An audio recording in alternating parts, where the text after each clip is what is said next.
बंगाल में mid day मील में भी घोटाला हुआ है। 16 crore mid day meal over report किए गए और 100 करोड़ रुपया इस माध्यम से निकाला गया और वो पूरा पैसा मुख्यमंत्री के पॉलिटिकल कार्यक्रमों पे खर्च हो रहा है। ये भी ऑडिट जब कराया गया तो ये बात स्पष्ट हुई। उस कमेटी में भी प्रदेश सरकार के लोग थे।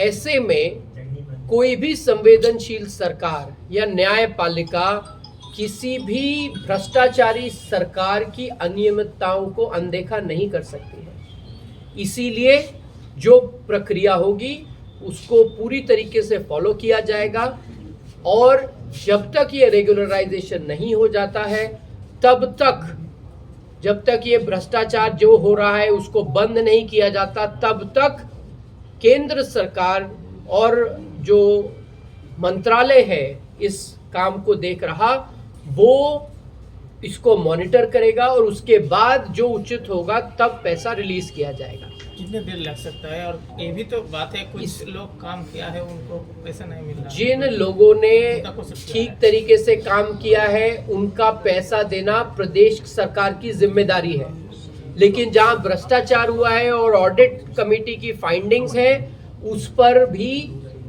विचार होगा और वो मैटर कोर्ट के अधीन है। मैं दोबारा कह रहा हूं, जिन लोगों ने काम किया है उनका पैसा देना प्रदेश सरकार की जिम्मेदारी है और ममता बनर्जी जिम्मेदार है उसके लिए। अगर किसी ने काम किया है और उसको पैसा नहीं मिल रहा है तो वो ममता बनर्जी की जिम्मेदारी है, लेकिन ममता बनर्जी इतनी भ्रष्ट सरकार चलाती हैं कि मुझे उनसे कोई उम्मीद नहीं है। जो मुख्यमंत्री छोटे बच्चों के खाने का पैसा चुराकर पॉलिटिकल कार्यक्रम कर सकता है वो किसी भी स्तर पर जाके भ्रष्टाचार कर सकता है। जिसके मंत्री के घर से 50 करोड़ रुपया मिलता है वो मुख्यमंत्री किसी भी स्तर पे जाके भ्रष्टाचार कर सकती है। जिस मुख्यमंत्री का खुद का नेफ्यू हर दूसरे हफ्ते सीबीआई और ईडीआई के पास जाकर जवाब तलब करता हो वो मुख्यमंत्री किसी भी स्तर पर भ्रष्टाचार कर सकती है।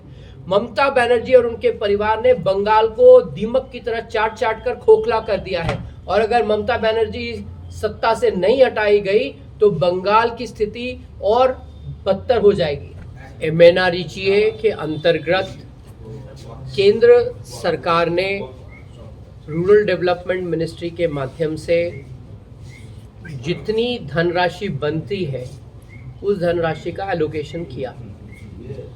बाद में यहाँ पर इर्रेगुलरिटीज और भ्रष्टाचार की तमाम कंप्लेंट्स आई। कई जगह पर काम नहीं हुआ लेकिन जॉब कार्ड साइन किए गए, जिनका जॉब कार्ड साइन किया उनको पैसा नहीं मिला, काम का बोर्ड लगाए लेकिन काम नहीं हुआ। इस प्रकार की बहुत सारी अनियमितताएं सामने आई। यहाँ के भारतीय जनता पार्टी के सांसदों और विधायकों ने इस विषय को उठाया। उन्होंने केंद्र सरकार को चिट्ठियां लिखी जिसके आधार पर एक ऑडिट कमेटी का गठन किया गया और उनको कई जिलों में भेजा गया। उस ऑडिट कमेटी की फाइंडिंग में ये बात स्पष्ट रूप से सामने आई कि फंड्स का मिस अप्रोप्रिएशन हुआ, मिस एलोकेशन हुआ। जिन लोगों को काम मिलना चाहिए था उनको काम नहीं मिला। जिन लोगों के नाम पर पैसा लिया गया उन लोगों को पैसा नहीं मिला, तो वो पैसा गया कहाँ? इसके चलते कई लोगों ने कोर्ट में भी अर्जी लगाई। ये मामला कोर्ट के अधीन भी है, ये मामला ऑडिट कमिटीज के अधीन भी है।